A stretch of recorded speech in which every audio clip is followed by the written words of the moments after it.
Serialization of Rebel with a Cause, Mark Twain's Hidden Memoirs, Chapter 72 of 78. Blood-Soaked Quill, 1905. I haven't any right to criticize the actions of others, and I don't, except when I hate them. In 1904, I joined the Congo Reform Association. When I was asked the next year to write something to expose King Leopold of Belgium, who fancied himself an absolute monarch, free to do whatever he wanted without regard to justice or decency, for the atrocities he was committing in the Congo, I dipped my pen in perdition and poured forth the requested diatribe. Compared with Leopold, such killers as Nero, Caligula, Attila, Torquemada, and Genghis Khan were mere amateurs. Leopold has deliberately destroyed more lives than have suffered death on all the battlefields of this planet for the past 1,000 years. In this vast statement, I am well within the mark. Several millions of lives within the mark. It is curious that the most advanced and most enlightened century of all the centuries the sun has looked upon should have the ghastly distinction of having produced this moldy and piety-mouthing hypocrite, this bloody monster whose mate is not findable in human history anywhere, and whose personality will surely shame hell itself when he arrives there, which will be soon, let us hope and trust. In the meantime, I politely suggest to him that he should bathe in sulphur and molasses and let his fingernails grow. Further advice is unnecessary. Instinct will prompt him to scratch. Will the strong, those in power, never stop taking advantage of their subjects? No, they will not. I knew that already.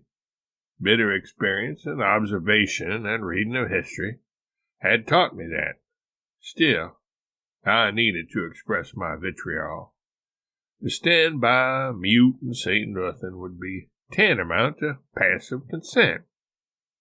I did not have the time, the energy, or the desire to write another Huck Finn in response to those things going on over there, though.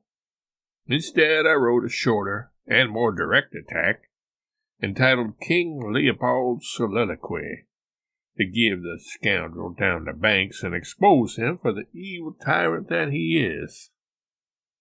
2 years ago, in 1908, the Belgian government took this personal fiefdom of Leopold's away from him and brought about a measure of relief to the oppressed people there. Whatever part I played in bringing about the downfall of that devil incarnate is one of my proudest achievements. Editor's notes. The Leopold being spoken of here was Leopold II of Belgium, 1835 to 1909, who reigned from 1865 until his death. At the time he wrote the above in 1910, Twain was apparently unaware, or had forgotten, that Leopold had died the year before. The polemic King Leopold's Soliloquy is another prime example of what has been described as Twain's pen warmed up in hell period. The moralist of the Main did not hold back a jot, and let the person he considered a poster child for evil domination have it, with the full force of all the scathing denunciation he could muster. In his autobiography, Twain wrote about this situation.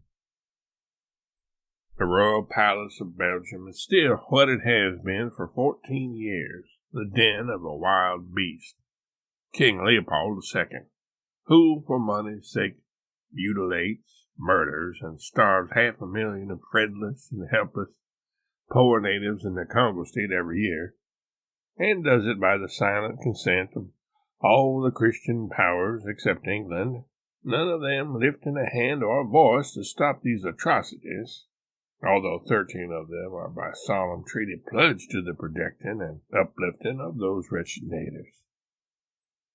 The conditions under which the poor lived in the Middle Ages were hard enough, but those conditions were heaven itself as compared with those which have obtained in the Congo state of these past 14 years.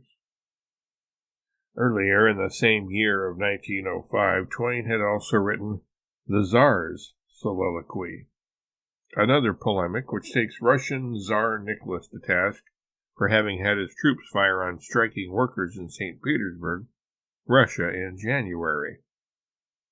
In the soliloquy, published in February, Twain has the Tsar musing on other evil deeds he had perpetrated against Finland and Poland, and wondering whether he would in the end get away with it all.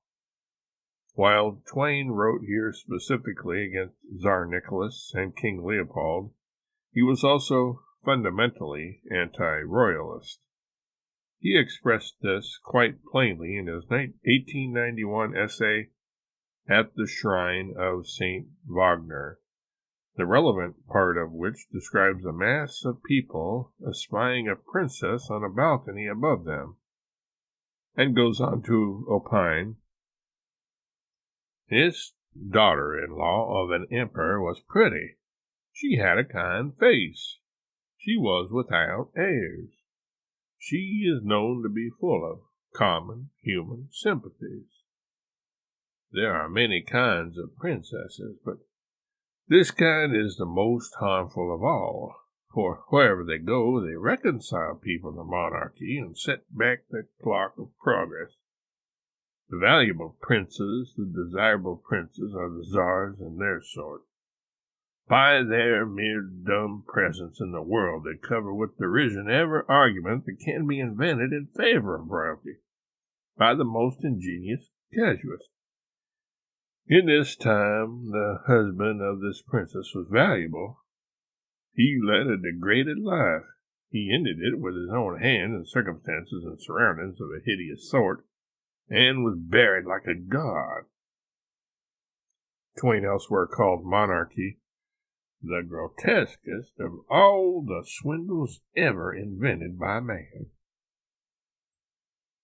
Even towards civilization in general, Twain could be quite derogatory, as when, in a 1900 letter to Twitchell, he wrote the following. My idea of our civilization is that it is a shabby, poor thing and full of cruelties, vanities, arrogancies, meannesses, and hypocrisies. As for the word, I hate the sound of it, for it conveys a lie. And as for the thing itself, I wish it was in hell where it belongs. Biographer A.B. Payne astutely annotated one of Twain's such diatribes as follows. One cannot help wondering what Mark Twain would have thought of human nature had he lived to see the Great World War, fought mainly by the Christian nations who for nearly 2,000 years had been preaching peace on earth and goodwill toward men. But his opinion of the race could hardly have been worse than it was, and nothing that human beings could do would have surprised him.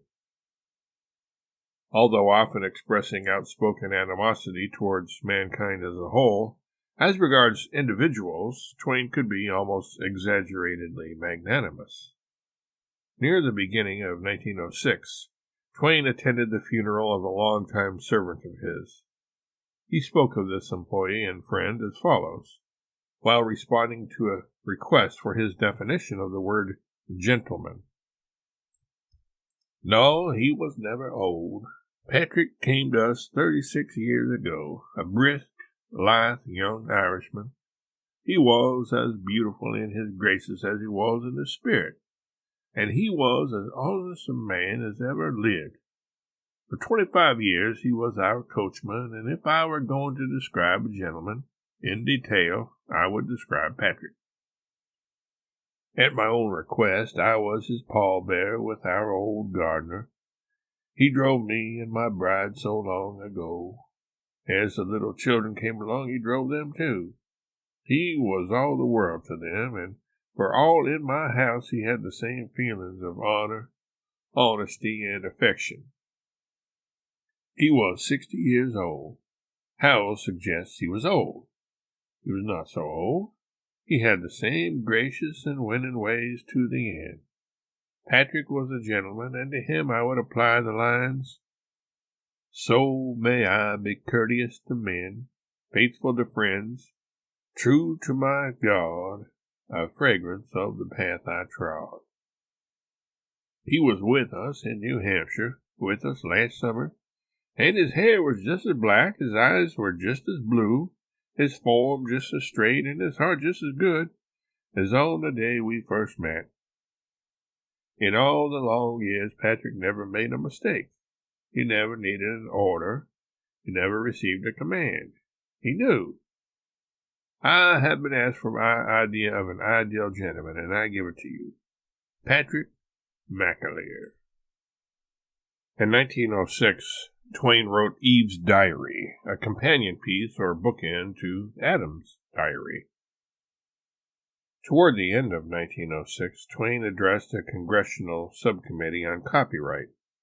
He also inaugurated there, for its dramatic effect, and because he had always hated wearing black, his brilliant white suit, which later became something of a trademark.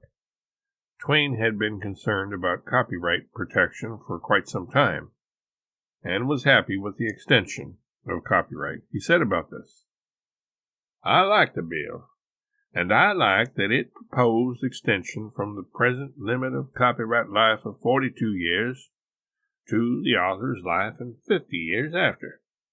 I think that will satisfy any reasonable author, because it will take care of his children."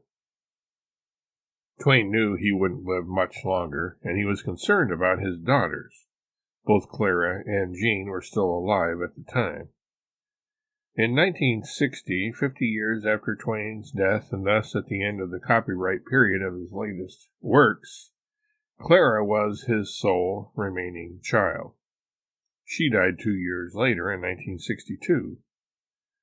Twain's only grandchild, Nina Gabrilowitsch, died in 1966, just 4 years after the death of her mother, Clara.